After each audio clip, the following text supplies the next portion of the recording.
¿Cómo están? Buenas noches. Lunes 27 de mayo le damos la bienvenida a Pulso Político. Hoy para conversar de dos temas muy muy interesantes. Lo primero, preocupante lo que está pasando en la provincia de Arauco y región de la Araucanía, con una seguidilla de atentados incendiarios, y más adelante vamos a hablar acerca de educación, lo que está sucediendo con el cambio en las asignaturas en tercero y cuarto medio, y esto de que historia y educación física queden como ramos optativos y ya no obligatorios. Me acompañan en la mesa de hoy Patricio Kuhn, consejero regional de la UDI. ¿Cómo le va, Patricio? Buenas noches. Encantado, como siempre, de estar acá en TVU. También nos acompaña don Martín Silich, ex intendente del Biobío de la Democracia Cristiana. Martín, bienvenido. Buenas noches, muchas gracias por invitar. También está con nosotros don Iván Quintana, presidente regional del Partido Comunista. Don Iván, bienvenido. Muchas gracias por la invitación, muy buenas noches. Bueno, ya se los presentaba, en la última semana se quemaron de manera intencional cerca de una docena de maquinarias forestales.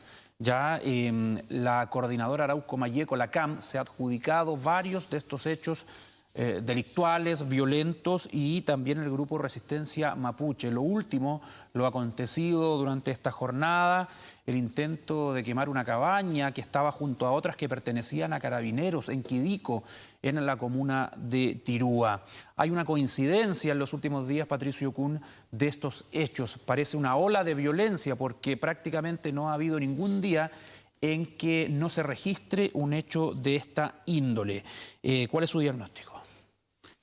Bueno, este tema, que es de larga data y todos lo conocemos, tiene así cíclicamente cada cierto tiempo unas nuevas jornadas de violencia y demás. De repente parece que está más pacífico, pero vuelve a aparecer. En este momento claramente está la CAM detrás, ellos mismos se han adjudicado estos atentados. Y prometieron que van a seguir realizando estos hechos. Y que tienen que ver con la consulta que se está haciendo sobre la modificación de la ley indígena en este momento, que es una ley muy antigua, y se han hecho algunas pequeñas modificaciones, pero tiene muchos problemas para los mismos mapuches, en el sentido de que no pueden, por ejemplo, disponer libremente de sus terrenos ya adjudicados, digamos, legalmente. Ahí hay una serie de otras cosas que están en modificación, pero lo importante es decir que la CAM, tienen ellos una vocación de violencia, ¿no es cierto?, y de terrorismo, que no tiene interés en que las cosas mejoren. No es su función. Ellos están ahí para eso, y hay que separarlo muy bien de lo que es el pueblo mapuche. El pueblo mapuche efectivamente quiere progresar, trabajar y avanzar. Y yo creo que en este momento las labores del gobierno son, por un lado, controlar y mantener el orden público, que es una de sus misiones fundamentales. Martín fue intendente, lo sabe. Y por otro lado, seguir trabajando, y creo que este gobierno ha dado muestras de tener, no solo estaba en el programa de Sebastián Piñera, en su programa de gobierno, sino también ha demostrado que los temas se enfrentan y ha hecho todas las modificaciones que hay que hacer en cada momento. Tuvimos todo el tema de Carabineros, ¿no es cierto? Hemos tenido ya dos intendentes en la región de la Araucanía, y todas esas cosas demuestran en el fondo la voluntad de enfrentar el tema y saber que este es un tema que, a pesar de que es de larga data, puede tener solución si se persiste en un trabajo serio y incorporando a las comunidades. Martín Silich. Ningún gobierno le ha dado solución a este conflicto, ¿eh? A ver, algunos gobiernos han hecho más esfuerzo en un sentido, otros en otro. Yo quiero decir que en el gobierno del presidente Frey, que me tocó ser intendente, tuvimos un largo proceso, durante 6 años de diálogo con las comunidades, bastante intenso, porque hay que decir que el tema mapuche no es un tema solo de un grupo violentista o terrorista ¿Cómo le llama usted? ¿Violentista o No, terrorista? a ver, podemos ponerle el nombre que queramos. Yo creo que ponerle el nombre Es secundario. es secundario. Hay que ver cuál es el problema real de fondo. En el pueblo mapuche hay un problema de miseria horrorosa. Durante siglos nosotros hemos mantenido una posición, los chilenos, entre comillas, ¿verdad?, con respecto al pueblo mapuche. Por lo tanto, allí hay un tema profundo de pobreza, de marginación, que se ha mantenido durante todo este tiempo, y que lo hemos mantenido permanentemente. Y eso, enfrentar ese tema no es fácil. Y no es fácil porque estamos hablando de cosmovisiones distintas. Estamos hablando de cosmovisiones distintas. Para nosotros, nosotros tenemos tierra. Tenemos un trozo de tierra, tenemos la potestad sobre esa tierra, etc. Para el pueblo mapuche no es así. Para el pueblo mapuche la tierra los posee a ellos. Entonces el tema de dividir la tierra, entregarle un pedazo de tierra, etc., no es esa la solución. Entonces hay que hacer un diálogo muchísimo más profundo para lograr llegar a las raíces. Cómo se encuentran dos cosmovisiones, dos visiones distintas del mundo, de la sociedad, de la relación entre las personas, y que tienen que convivir. Ahora, ¿la violencia, Martín, es una variable más del problema o usted la toma aparte, como otro factor? No, a ver, yo creo, mira... ¿O es parte del mismo conflicto? El tema de los pueblos originarios no se ha resuelto fácilmente en ningún país del mundo. Ni los maoríes, ¿no es cierto?, ni los pueblos originarios en los Estados Unidos, ¿Sin ni que en corra Canadá. sangre, entre comillas? ¿Cómo? ¿Sin que corra sangre, entre comillas? Mira, el problema... ¿O con algún costo? No, los costos son altísimos, los costos son altísimos. Uno va a ver las comunidades en Estados Unidos, en Canadá, y tú te das cuenta los costos que ha significado, los costos de alcoholismo, le han dado un montón de plata, tienen prácticamente todos los casinos, ¿no es cierto? Casinos los dirigen ellos, pero con un problema brutal de marginación igual, de marginación. Entonces, el tema aquí es cómo enfrentamos el tema, cómo salimos de esa marginación. ¿Cómo salimos de esa marginación? Y cómo nos tomamos de la cultura, de su cultura, y permitimos que esa cultura siga avanzando y se desarrolle y no sea una cultura marginada, segregada. ¿Y esa marginalización puede ser causa de violencia? Porque quiero que me conteste lo que le pregunté. Si por supuesto. ¿La violencia lo tomamos como algo delictual o es parte del problema? Eso quiero que me responda. Yo creo que la violencia es parte del problema, ¿no es cierto? Pero cuando se da con estas magnitudes y de esta forma, es también una violencia que es un delito. Entonces, el tema... ¿Cuánto de esa violencia la ponemos nosotros, el Estado de Chile, y cuánta violencia la pone las comunidades? Ahora, yo quiero decir con toda claridad, en mi experiencia, en mis 6 años de experiencia, nunca vi la violencia de las comunidades. Las comunidades no son violentas, al contrario, no son violentas. Incluso si uno mira, porque generalmente la gente tiene la tendencia a decir, los mapuches son de izquierda. Y mi querido Patricio, son de derecha. Las comunidades son de derecha. Bueno, a gobiernos de izquierda y de derecha les ha afectado la situación por igual. Sí, pero digámoslo con claridad. No tienen partido político. ¿A dónde votan esas comunidades? Más a la derecha que a la izquierda. Bueno, si vemos la estadística, claro. Por eso yo insisto. Pero le afecta a ambos gobiernos, Sí, por eso el problema no es de derechas o de izquierda. No es politizar el sistema. No es politizar el tema. El tema es cómo resolvemos técnicamente el cuento. Ahora, con Millabur a mí me tocaba conversar permanentemente, y conversábamos permanentemente y discutíamos con él cuáles eran las formas de enfrentar esos temas. Y hay que buscar ese tipo de... En el Alto del Biobío, implementamos una zona de desarrollo realmente importante. Yo iba al Alto del Biobío solo. Bueno, pero ahí se instalaron las represas que hasta el día de hoy tienen la posición contraria de los pehuenches. Pero discutimos con las empresas y yo les quiero recordar que a mí me tocó cerrar 2 veces Ralco, parar Ralco, 2 veces. ¿Por qué? Porque le dijimos, mire, ¿sabe qué? Si la energía que necesitamos en la región del Biobío y en el país está ahí. ¿Tenemos que hacerla? Sí. ¿Pero tenemos que hacer esa represa? Sí, tenemos que hacerla, porque es una exigencia para poder subsistir como nación. Pero, ¿cuál es el pago? ¿Cuál es la retribución que tenemos que hacerle a esas comunidades? ¿Con qué diálogo lo hacemos con esas comunidades? ¿Con qué respeto hacemos el desarrollo? El tema no es ese es el desafío entonces, don Iván Quintana. Bueno, para nosotros el problema es bastante complejo. En el plan Araucanía se habla de inversión social, emprendimiento y representación política para los mapuches, que pudieran ser todas cuestiones de carácter correcto, pero que no van al fondo del asunto. Yo estoy más cercano a lo que dijo precisamente Martín Silich, porque el problema del pueblo mapuche con nuestro pueblo es el relativo a la tenencia, a la posesión, al dominio de las tierras que ocupan. Y las soluciones que se han ofrecido por este gobierno no son las correctas.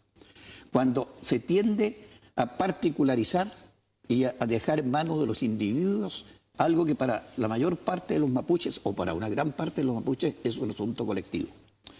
Les quiero precisar, estuve leyendo algo de la historia, y resulta que los asentamientos en la Araucanía y hacia el sur, hacia Cautín, y también en el norte de nuestra región, vienen de entre los 3.500 a 5.000 años de antigüedad. Y obviamente entonces el problema pasa mucho más allá de una simple composición de la sociedad a través de la incorporación mediante la entrega de títulos de dominio. Lo que por lo demás ha intentado muchas oportunidades y no ha dado resultados. Por muchas razones, incluso porque hasta se dice que se venden los sitios cuando se les adjudican en comunidad. Ahora, ¿y por qué todo lo más duro del conflicto se da precisamente en esos lugares? Porque son los asentamientos donde desde más tiempo habitan los mapuches. Entonces tiene también una cuestión de carácter histórico. Ahora, si miramos en la proyección de los últimos años, el asesinato de Camilo Catrillanca en noviembre del 2018 fue el último y más grave conflicto que se ha dado con el pueblo mapuche.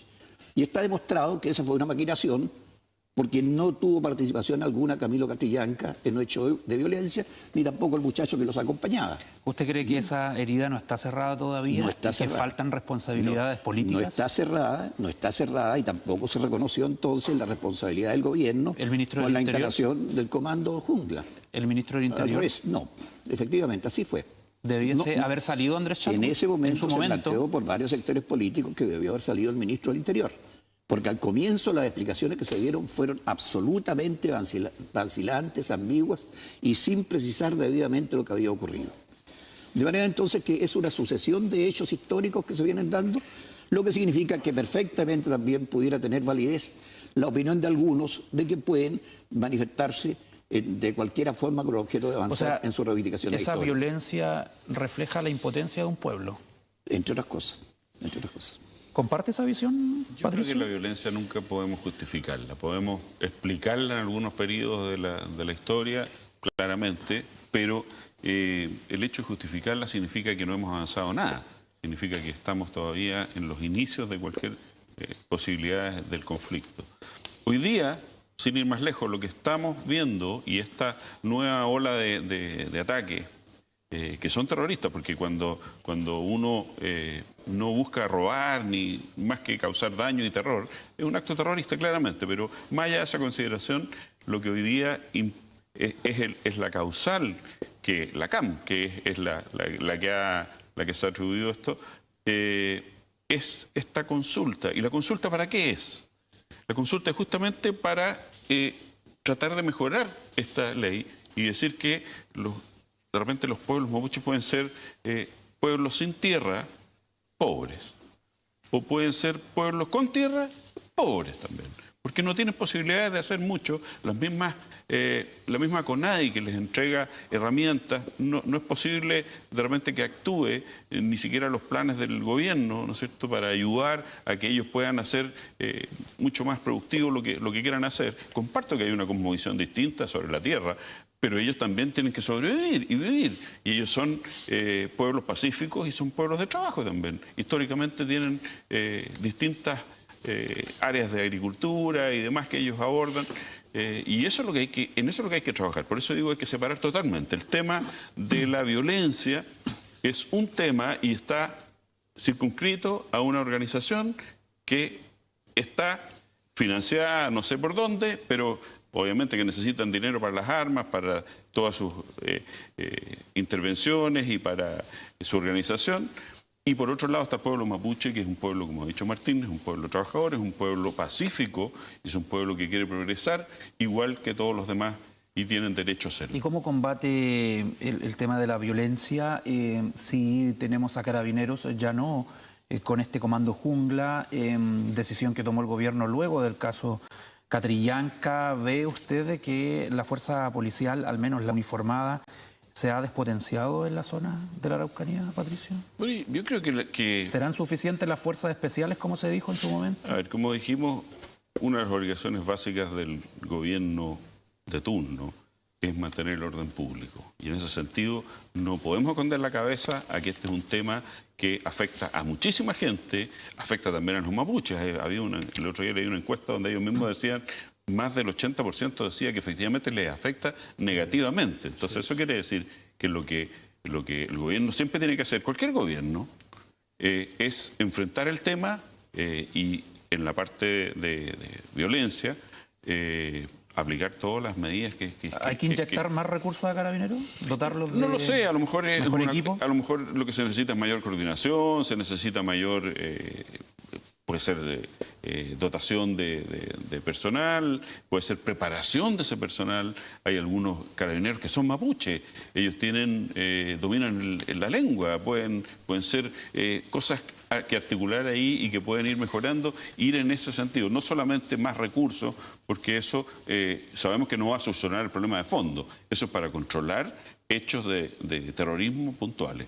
Ahora, Martín, desde un gobierno regional, ¿se puede gestionar ese diálogo o todo tiene que ser centralizado en la moneda? Porque los contratistas forestales han criticado a Sergio Yacamán, pero él no lleva ni un mes como intendente, corríjame, creo que no.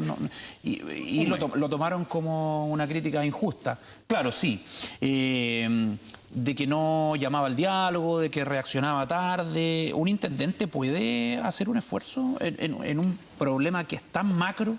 A ver, yo creo que ahí... ¿O sí los sellos importan de la autoridad? Ahí se salieron de madre, para decirlo en una forma coloquial. Creo que atacar al intendente a un mes de estar instalado, de no solucionar un problema que tiene siglos, realmente es un despropósito. Un despropósito. Por decirlo menos. Se tomó como una crítica política. Por decirlo menos. Sigamos. O sea, ahí yo le diría a los forestales, ¿no es cierto?, ¿por qué ustedes no hacen el diálogo ustedes? También. Ellos no solamente tienen que ser parte del problema. Los forestales no solamente tienen que ser parte del problema, tienen que ser parte de la solución. Parte de la solución.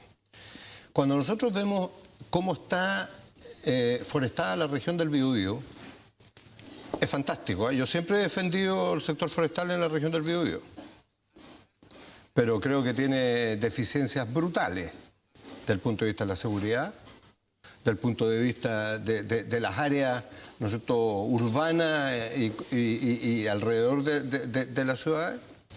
No hay ninguna franja de seguridad ni para los incendios, ni para nada, ¿vale? Y piden estado de excepción, además.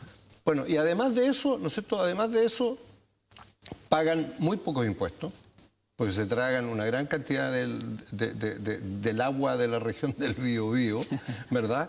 ¿Y cuánto pagan sobre eso? O sea, tienen que hacer más. Entonces, evidentemente que aquí todos tenemos que hacer más. Aquí no es que los forestales miren hacia el Estado, miran al intendente y le digan, señor intendente, solucióneme el problema. Por favor. Vengan ustedes donde el intendente y díganle al intendente qué es lo que están dispuestos ustedes a poner sobre la mesa para la solución del problema. Porque ese es un problema gravísimo, es un problema gravísimo. Hoy día hay comunas que el 90% de la comuna está forestada. 90%, sobre el 90% de la comuna está forestada. ¿Qué va a hacer el resto de la gente? Entonces, cuando miramos cómo forestan los europeos, forestan de manera distinta. Sí, vamos a escuchar a don Iván para ya cerrar el bloque. Dígame. ¿Cómo solucionamos esto en el mediano y largo plazo? Porque en el corto parece que no hay mucha esperanza. Mire, la verdad que se han hecho esfuerzos en todos los tiempos. Aquí yo había notado que la reforma agraria iniciada por el gobierno demócrata cristiano bajo la presidencia de Eduardo Frei, que se continuó después y que se duplicó prácticamente en materia de tierras expropiadas y entregadas a los poseedores de ellas, incluidos los pueblos indígenas. Todo eso se habría dejado de lado o se habría apagado después o se habría retrocedido con la dictadura de Pinochet. De manera que en todas las etapas han habido esfuerzos y se ha avanzado, pero no han sido suficientes. Ahora, en esto discrepamos en la cuestión esta de la mantención del orden público, porque este concepto de mantención del orden público ha sido aplicado históricamente para reprimir. Nadie en su momento dijo que la matanza de la escuela de Santa María era una matanza hecha por el orden público. Y sin embargo ahora nadie desconoce que hubo responsabilidad del ejército y del gobierno de la época en el asesinato de más de 2.000 Tardaron muchas décadas, ese fue un examen histórico. Prácticamente a fines del siglo pasado. O sea, prácticamente. Ese tipo de hechos no hay que repetirlos. No hay que repetirlos, y esto es lo que no hay que repetir con el pueblo mapuche. Porque no se va a solucionar el problema con más fuerza pública. Se va a solucionar con la perspectiva, por ejemplo, de qué hacer con lo que ha ocurrido con los bosques nativos. Ahora estamos llenos de pinos, álamos, eucaliptos. ¿Cómo reponemos esa circunstancia? Ok, bueno, yo como abogado, por ejemplo, he tenido el siguiente problema. En alguna oportunidad alguien me dijo: voy a vender este retazo de terreno en una parte de Arauco, y no podía venderlo porque estaba entre medio de puros bosques. Todo lo demás era bosque. Ok, bueno, eso va en línea con lo que decía don Martín también, y corrijo, bueno, sí, lleva un mes aproximadamente en el cargo don Sergio Yacaman, pero en la perspectiva del tiempo parece un periodo menor para poder solucionar esto, digo yo, si viene recién llegando al cargo, pero claramente él puede hacer algo con su gestión, y depende también de todos los actores que tomen la iniciativa, no solamente la autoridad política, como dijo usted. Tenemos que ir a la pausa y volvemos.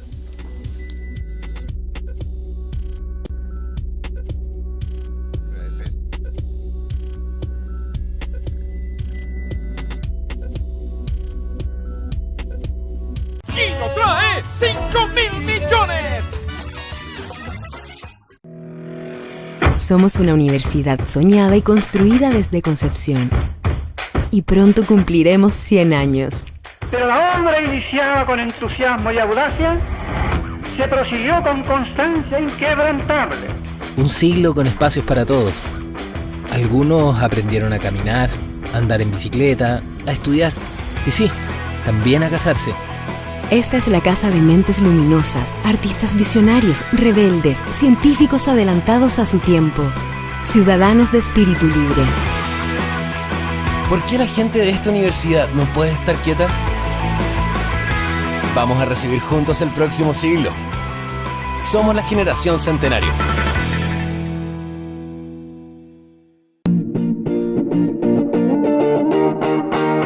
Desde ahora lo que siempre buscabas del Campanil lo puedes encontrar en un solo lugar. Tienda Campanil UDEC. Ven y lleva contigo los colores de tu equipo favorito. Te esperamos en la Galería Universidad de Concepción, local 19, frente a Plaza Independencia. Tienda Campanil UDEC. Colegio San Pedro Nolasco de Concepción, perteneciente a la familia mercedaria, con 71 años educando a niños y jóvenes de nuestra región.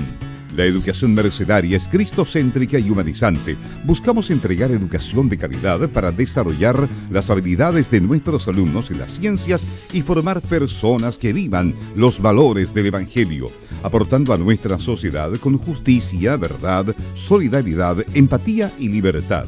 Únete a nuestra comunidad. Libres para liberar. Kino trae 5.000 millones.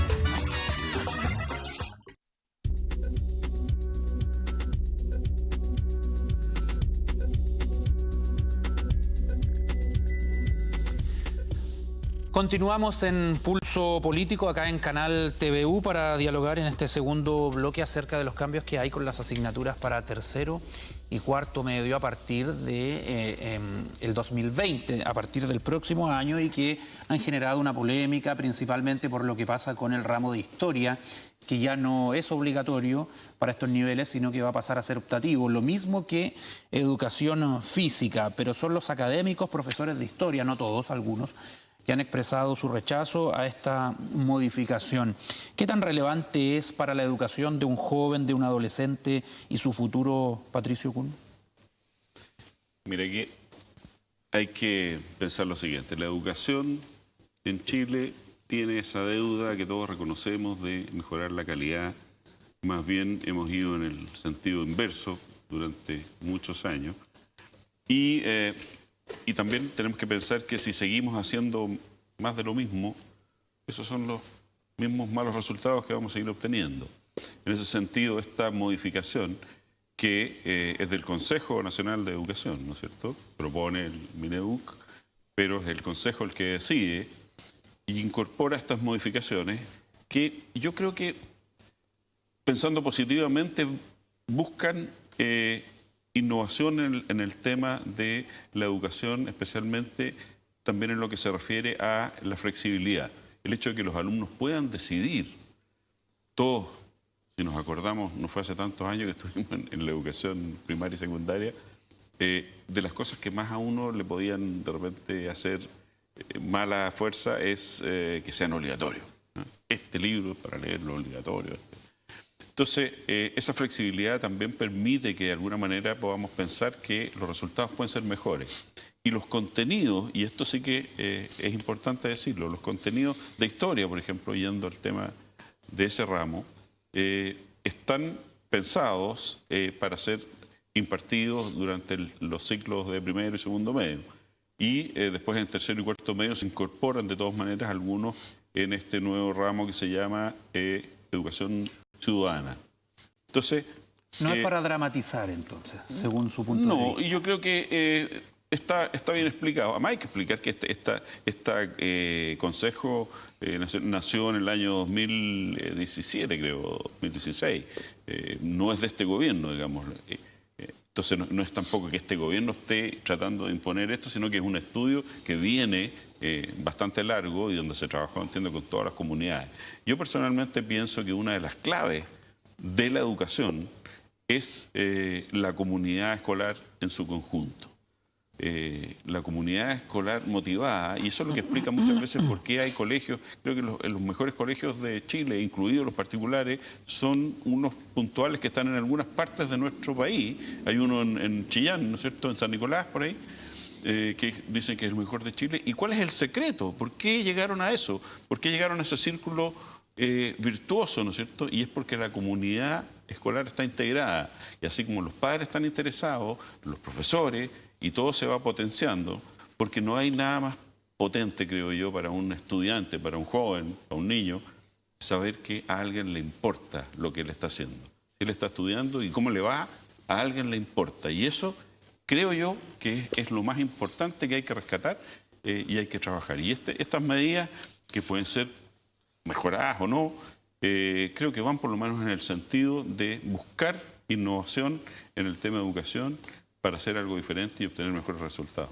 Y ahora los críticos a estas modificaciones hablan, don Martín, de que al no tener historia en tercer y cuarto medio, se le puede quitar la capacidad de desarrollo analítico y crítico a los estudiantes porque no van a conocer el origen de los fenómenos sociales. Si bien Está filosofía como ramo obligatorio, que también superó una polémica porque hace un tiempo también se dijo que se iba a sacar, bueno, pero ahí está. Y el ramo de educación ciudadana, para los defensores de estos cambios, con eso es suficiente para que se desarrolle la masa crítica. ¿Cuál es su opinión?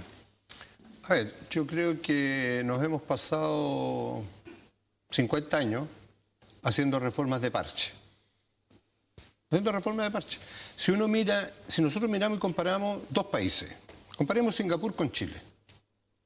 Singapur en los años 60 era un país mucho más pobre, era una ciudad-estado, mucho más pobre, no independiente en ese momento todavía, pero era muchísimo más pobre que Chile.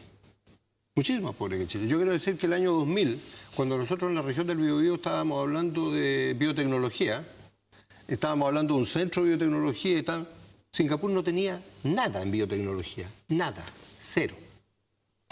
Pero le pusieron 400 millones de dólares, ¿no es cierto?, a un señor que se llama Philip Yeo, ¿no es cierto?, que montó Biopolis y hoy día tiene más de 60, 70 mil millones de dólares allí invertidos. ¿Qué hicieron con la educación? Dijeron, mire, ¿sabe qué? Para nosotros la educación es muy importante. Somos un país tremendamente liberal, ojalá que vengan todas las empresas, las transnacionales del mundo entero a instalarse acá. Y pasó eso. Lo fueron todas. Pero ¿saben ustedes cuántas universidades imparten pedagogía en Singapur? Una. Una. De una universidad. Una. ¿Cuántos programas ¿Y eso es bueno o malo? ¿Cuántos programas de pedagogía hay en Chile? Los resultados son simples. En Chile, dijimos, la educación la controla el mercado, la regula el mercado. Y en Singapur dijeron, nos encanta el mercado, fantástico el mercado, pero educación no. Ahí no me tocan esa parte y la va a regular el Estado. Resultado. Singapur hoy día, en las 3 pruebas PISA, es el número 1. El número 1. Hoy día el referente máximo en educación ya no es Finlandia. Los finlandeses son fantásticos. Pero, ¿quiénes son los referentes? ¿Usted miraría a Singapur? No, yo miraría más a Vietnam que a Singapur, pero no importa. Ahí están. ¿Cuál fue el resultado? Que los tipos seleccionaban a sus profesores entre el 10% de los mejores egresados de la educación media. ¿De dónde seleccionamos nuestros profesores nosotros? Del 10% de los peores egresados de la educación media. Quiero recordarles que fue las leyes que se dictaron entre el 2014 y el 2018, las que definieron cómo se hacía y cuáles eran los índices de ingreso, los niveles de ingreso a las pedagogías. Antes cualquier entrada daba lo mismo. Ahora tiene que tener 500 puntos. Eso está claro. Bueno, faltan cambios de raíz. Pero quiero preguntarle por la contingencia de historia y educación física. ¿Qué opina? Es lo mismo. Si estamos, de nuevo, quiero insistir en lo mismo. ¿Está de acuerdo con los cambios o no? Estamos haciendo parches. Ya. Estamos parchando. Mire, no puede ser. Y cuando vi el otro día a Pedro Montt, ¿no es cierto?, informando esto, realmente me dio pena. Me dio pena. Porque que alguien diga que en Chile hay que terminar con la educación física es un crimen. La dejaron como optativa, no es que hayan terminado. No puede ser optativa. Hay que aumentarla. Bueno, tenemos población escolar obesa, eso es cierto. Lideramos los rankings de Latinoamérica, eso sí. No, somos el segundo país del planeta con mayor obesidad. Peor todavía. El segundo país del planeta. Entonces, y vamos a eliminarla. Mira, Singapur, una de las cosas que hizo, entre paréntesis, fue comenzar a bajar los contenidos. Bajaron prácticamente el 50% de los contenidos que tenían, los eliminaron. Porque no podemos seguir estresando a los muchachos, metiéndole más contenido y más contenido. Por favor, revisemos lo que es el estrés académico, o lo que es el estrés laboral. Brutal. Yo como médico es uno de los temas que lo veo todos los días. Y eso pasa piolita en Chile. Nadie dice cuál es el estrés de los jóvenes. El problema es que algunos reclaman y otros dicen que eso es flojera. No, perdón. Porque también lo vimos en el debate universitario cuando se quejaban los estudiantes. El tema, de nuevo. No es que lo diga yo, le repito lo que escuché. El tema es profundicemos las cosas. Ya, o sea, estamos preocupándonos de cuestiones superficiales. Llenándonos de cosas. Ahora, ¿la historia es algo superficial? Para mí no. o realmente te da el sentido de pertenencia, que es tremendamente importante. Don Iván Quintana, la gente que hace ciencias sociales se siente ninguneada y que acá en Chile se privilegia todo lo que tenga que ver con las ciencias duras, con la química, la física, que tienen un lugar importante en tercero y cuarto medio de acuerdo a los cambios que se dieron a conocer. Y que en Chile no se toma el peso a la importancia que tiene la historia. Podemos analizar en un programa muy largo qué tipo de historia enseñamos, pero acá estamos hablando de dejar a la historia como ramo obligatorio o como optativo. ¿Qué opina usted? Bueno, mire, yo cuando habló de 50 años atrás, yo me estaba acordando de 60 años atrás en este país. Cuando yo estudié en el Liceo de Hombres de Concepción, que así se llamaba, teníamos obligatoriamente historia, en toda la educación media, digamos, y teníamos además educación cívica en los últimos años, que es el equivalente a la famosa formación ciudadana que se quiere dar. Que ahora quieren... Es decir, lo teníamos juntos. En cambio, esta segunda parte ahora se plantea como una posibilidad de desarrollar algo de historia. Y por separado, no juntos como en aquel momento. Y lo digo por lo siguiente, porque no es tan cierto lo que expresaba el señor representante de la UDA, el señor Kuhn. No es tan cierto lo de que va a haber historia de todas maneras, no, porque las opciones que entregan para estos cupos selectivos son alrededor de 20, y entre ellos está la formación ciudadana, de manera que no es necesariamente obligatoria, y sin embargo en nuestra época lo era. Yo quiero referirme también a lo que decía, tocar tangencialmente lo que señalaba Martín, porque efectivamente la historia es fundamental para el ser humano.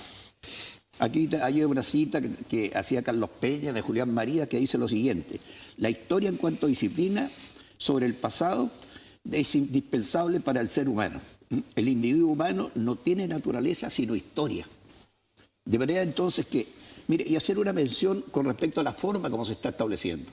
Si conversamos aquí en la oportunidad pasada sobre aula segura, sobre educación justa, ahora tenemos el problema de la supresión de historia. Es decir, seguimos en la misma tendencia de alejarnos de la educación laica, gratuita, democrática, que fue la que imperó en Chile por decenas de años y que necesariamente debiera tener el control del Estado, porque es increíble concebir que se pueda hacer educación con distintos puntos de vista o de concepción de lo que es la educación en cada instituto o centro cultural educativo. ¿Cuál es el mayor prejuicio en que los jóvenes no tengan historia en tercero y cuarto medio? Es que ¿Van a ser adultos ignorantes? A mí me parece que es fundamental para los jóvenes tener formación en esta materia, y especialmente en los últimos años de la educación básica, media, sino cómo van a compartir después en la vida ciudadana, qué interés van a tener por participar en las elecciones. Es decir, esto ya es una característica en nuestro país. Cada vez sufragan menos personas. Con esto sencillamente estamos poniéndole otro obstáculo más para la participación ciudadana. Patricio Kuhn. No puedo estar más en desacuerdo. No, estimado señor Quintana. Yo, primero, aclarar de que el tema de esta propuesta, de esta modificación, viene, como dije, de una comisión. Claro, del Consejo Permítame que le interrumpa solo muy brevemente. Yo quisiera saber quién designa a este Consejo. Que lo tiene que designarlo el gobierno. Entiendo que son de elección por concurso público. No, pero esto viene de antaño. El presidente creo que sí. Y el presidente debe tener mucha influencia en la determinación. El mundo. Sí. Bueno, pero a lo que voy, a mí también me hizo mucho sentido el tema de la educación física, porque me gusta mucho ese tema.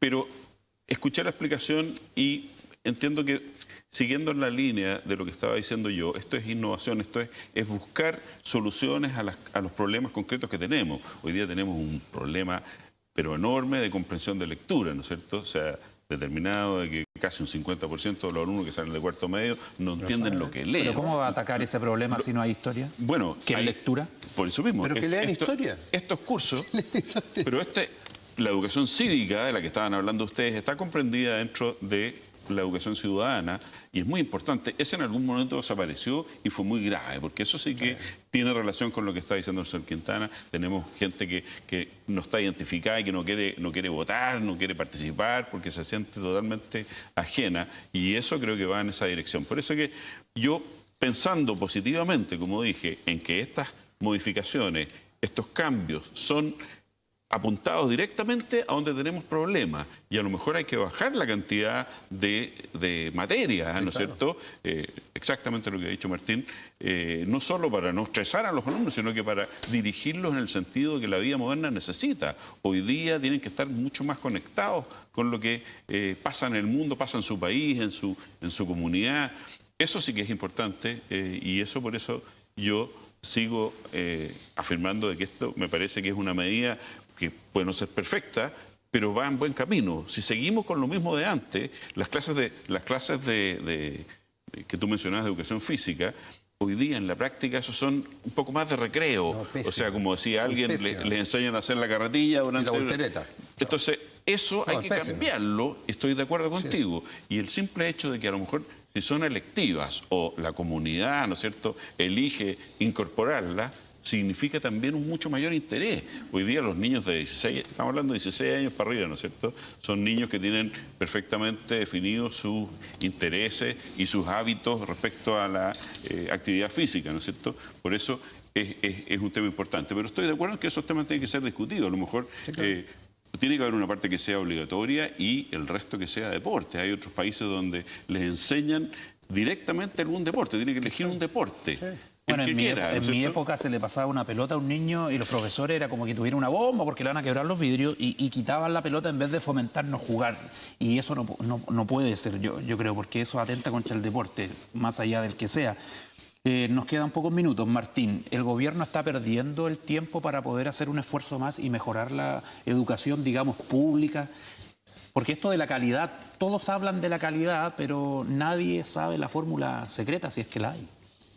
Mira, yo no sé si el gobierno lo está perdiendo o lo estamos perdiendo todos, el Estado en general. Porque es que estamos discutiendo de admisión justa, de aula segura, el 2023 recién vamos a elegir en el ranking de nota entre los 15 mejores egresados de la educación media a los que puedan entrar a ser profesores. Hay que hoy día elegir entre el 10% de los mejores egresados de la educación media a los futuros profesores. Y hay que ponerle los incentivos. Y como dicen los psicólogos, ¿no es cierto?, intrínsecos y extrínsecos, ¿no es cierto?, para que puedan realmente optar a ser profesores los mejores. Si los mejores no tienen que ser médicos, ni ingenieros, ni abogados. Hoy día tienen que ser profesores. Gracias a Lavín tienen una parte gratuita. ¿Invertir más plata o no? Porque usted nombró el caso de Singapur, me nombró una montonera de millones de dólares. ¿Por qué acá no se hace? Pero oye, a ver, cuando dije 400 millones de dólares para montar Biopolis, ¿tú sabes cuánto es el presupuesto del gobierno regional, del FNDR? 200 millones de dólares por año. Entonces, el problema... Que no es lo mismo que el presupuesto... No. El problema es que no es que no tengamos plata. Plata hay. El problema es que no nos hemos sentado a apostar en serio. Si mira, eso de repartir la canchita ¿cómo se llama?, del tejo. La iluminación. La cosita. Eso no sirve. Si eso no sirve, repartir miseria mantiene la miseria.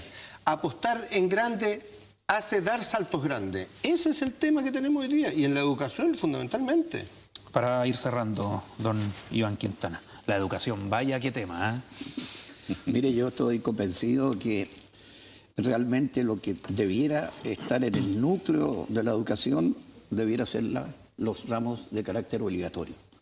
Y yo creo que es una responsabilidad del órgano máximo del país, es decir, de los que conducen el país, determinar cuáles deben ser estas materias a tratarse en la educación básica y en la educación media. Pero eso es lo que están haciendo esta comisión, y se supone que son expertos los que están en la comisión. Es al revés. Está poniendo Singapur. Es al revés, porque si dicen que a criterio de los padres y apoderados y de los estudiantes se van a fijar alrededor de 20 posibilidades de estudio, yo no veo cómo lo van a enfrentar, entre otras cosas. O sea, para usted tiene que venir del Estado. Supongamos que todos opten por, qué sé yo, cada uno opte por la quinta parte, que es decir, serían ¿cuántos profesores requeriría usted especialmente para eso? Ya, para usted el Estado tiene que venir una única educación en Chile. No tiene que venir por lo menos la orientación única, sí, porque eso atentaría contra la libertad de enseñanza. La orientación única para ver el desarrollo de la educación en todos sus niveles. 20 segundos. En Finlandia no existe la libertad de educación. En Singapur no existe la libertad de educación. Pero aquí sí. Los países nórdicos ninguna Porque se toma como un derecho, no sé. pero por favor, Ya. si el tema, de nuevo, el tema no es que el Estado vaya a educar a los jóvenes, porque ese no es el tema. Aquí hay una institucionalidad nacional, pero como decía Patricio, aquí lo que hay que hacer es descentralizar la educación, descentralizar las responsabilidades en la escuela. Ahí es donde tiene que tomar. Pero hay ciertas cosas que son básicas. Matemática, lógica, inglés, educación cívica, moral. Ética. Esos son los ¿Cuánto nos falta? Pero esos son los ramos que le están poniendo arriba de la mesa hoy día en Singapur. Es historia, le sumaría yo. Pero por historia. supuesto, pero por supuesto, es ¿Le puedo leer una conocimiento frase? de su propia ley. Es la última. La última, por favor, la don Iván, última. porque el señor Porque es director muy ya se tiene interesante, que... Porque este Julián María concluye que quizás no sea del todo correcto la elección de perder la historia, porque atendida la índole de la conducta humana, ello podría equivaler casi a perderse a sí misma. Ahí está la frase. Gracias, don Martín Silich. Muchas gracias. Don Iván Quintana, que le vaya bien. Gracias a usted. Don Patricio Kun, buenas noches. Gracias, Pancho. Buenas noches. Y a ustedes también muy buenas noches. Siga en compañía de Canal TVU. En un ratito más ya puede revisar el programa íntegro en www.tvu.cl. Gracias.